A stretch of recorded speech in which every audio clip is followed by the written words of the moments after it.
Прыклад, наша каманда, мы дастаткова шмат працавалі над тым, каб данесці нашым заходнім партнёрам, што Беларусь выкарыстоўваецца як такі офшор, як такое месца, дзе Расія можа абыходзіць санкцыі, выкарыстоўваць тэрыторыю Беларусі, выкарыстоўваць мяжу Беларусі для абыходу санкцый.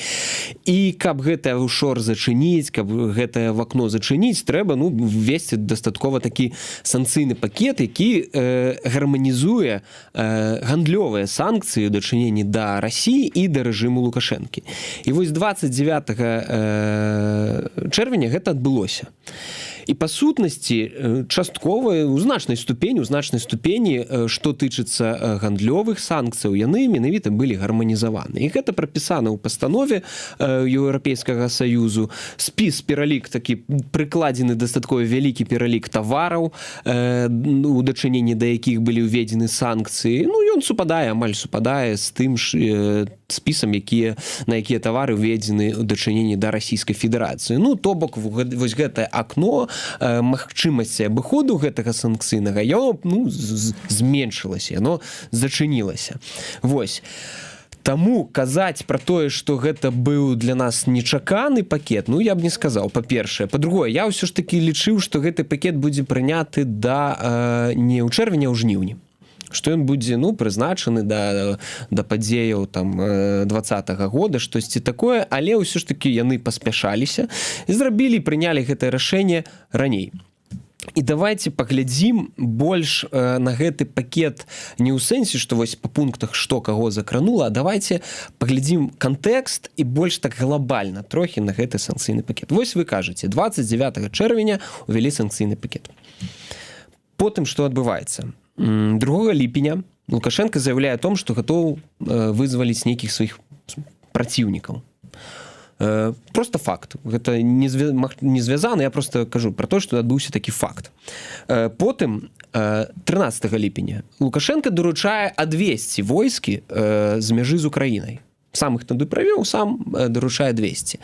Потым 17 ліпеня Рыжэнкоў анансуе, што будзе ўведзены ў дачыненні да еўрапейскага 35 краін Еўропы бязвізавы рэжым, каб яны маглі прыязджаць у Беларусь. І вось давайте паглядзім. Адбылося гэта акурат пасля таго, як быў прыняты такі дастаткова моцны санкцыйны пакет. Ці то гэта супадзенне? Вось ведаеце, я не веру ў тое, што вось 1 ліпеня Лукашенко прачнуўся і такі прыліў гуманізму атрымаў, прыліў добрасуседства. Тое, што адбываецца, гэта дастаткова моцныя сігналы, калі не казаць сігналішча. Я думаю, што галоўнае пытанне гэта пытанне бяспекі. Вось я, як беларус, я ніколі не буду вітаць рашэнні, якія робяць дрэнна іншым беларусам. Хто бы гэта ні быў. Гэта вельмі дрэнна, калі беларусам жыць становіцца складаней. Але я разумею логіку тых рашэнняў, якія прымаюцца Літвой, Латвіяй. Гэта краіны Балтыі. Гэта краіны, якія вельмі, шчыра кажучы, баяцца і хвалююцца рэчаў, звязаных з бяспекай, з агрэсіяй, з працай спецслужбаў. Гэта краіны з не такім вялікім насельніцтвам. Гэта краіны, дзе Латвія менавіта, гэта дзе шмат рускамоўных людзей, дзе шмат людзей, якія глядзяць расійскую прапаганду. І вось у той час, калі ідзе вайна, калі ідзе актывізацыя спецслужбаў расійскіх, спецыяльныя службы гэтых краінаў, відавочна, яны пішуць, рыхтуюць аналітыку для сваіх decision-мейкераў, для палітыкаў. І вось калі нейкі палітык глядзіць аналітычныя матэрыялы, падрыхтаваныя такімі службамі бяспекі, ён у першую чаргу, вось як мы з вамі, кіруемся інтарэсамі беларусаў, тому што мы беларусы, вось яны кіруюцца інтарэсамі сваімі, літоўцаў, латышэй і сваёй краіны. І вось тут адбываецца вось гэтая сітуацыя, што мы, конечно, можам казаць, пойдзіце нам на сустрэчу, але яны нам скажуць тое ж самае. Але ў нас ёсць свае інтарэсы, прабачце. Я думаю, што пасля гэтага санкцыйнага пакета трэба паглядзець вось та інфармацыя, якая была, калі апошні раз праязджалі гэтыя люксавыя аўто, таму што мне падаецца, менавіта пасля вось гэтай пастановы Еўрапейскага Саюза, магчыма, гэта можа і спыніцца. То бок гэта было вось пра тое, што абыход санкцыяў адбываўся менавіта праз Беларусь, таму што не было на люксавыя аўто ў дачыненні да Беларусі, то яны ж ехалі далей у Маскву. Ведаеце, ну Беларусі на такіх аўто ніхто не ездзіць.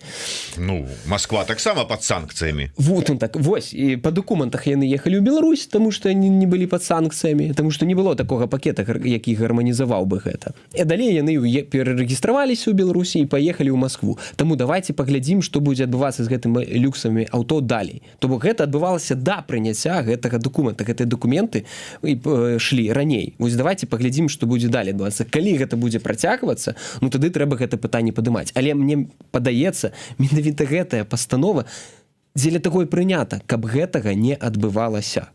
Вось у чым сэнс. Канешне, мне, ведаеце, прасцей сказаць, там нейкія палітыкі ў Літве, Латвія, яны там, ці там бізнесы карумпаваныя, яны зарабляюць грошы і прымаюць папулістычныя рашэнні, б'юць бедных беларусаў, нас з усіх бакоў б'юць. Але давайце ўсё ж такі спрабаваць разбірацца экспертна.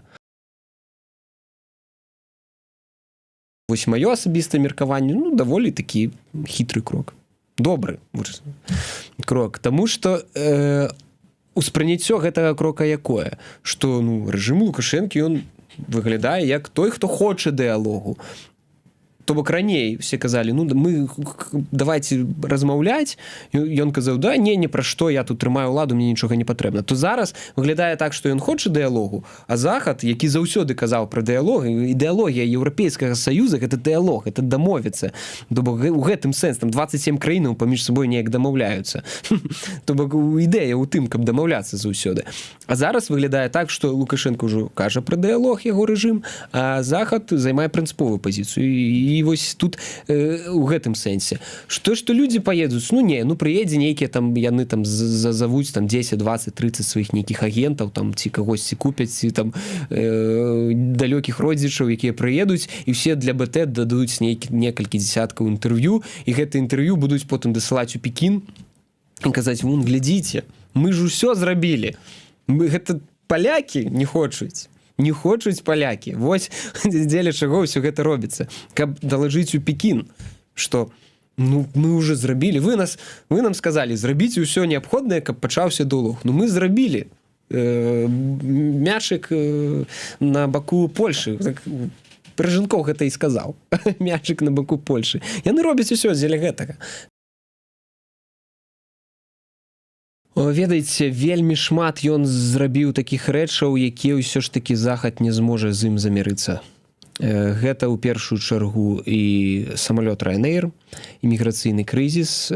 Канешне, ён можа скончыцца, калі ён гэта пакажа, гэта таксама будзе на гэта звернута ўвага, але вялікая колькасць палізняволеных і колькасць рэпрэсіяў, ўсё ж такі Захад на гэта, каб ужо перагарнуць старонку на 100%, ён не можа зачыніць вочы. Не зможа зачыніць вочы, вельмі шмат рэзалюцыямі, вельмі шмат дакументаў было прынята, вельмі шмат зроблена, каб на гэта зачыніць вочы. Не атрымаецца. Я думаю, што ў нейкай ступені будуць спробы трохі дээскаляваць сітуацыю і трохі гэтыя адносіны, ну, так бы мовіць, не так жорстка стаяць, а ці то замарозіць, ці то не больш ціснуць. Вось. Каб зусім адкруціць, я не думаю, што Захад на гэта пойдзе, гэта трэба, ну, таксама, гэта доўгі працэс будзе. Нават калі яны прымуць рашэнне там дзесьці перагарнуць старонку, гэта тыя ж 3-4 гады.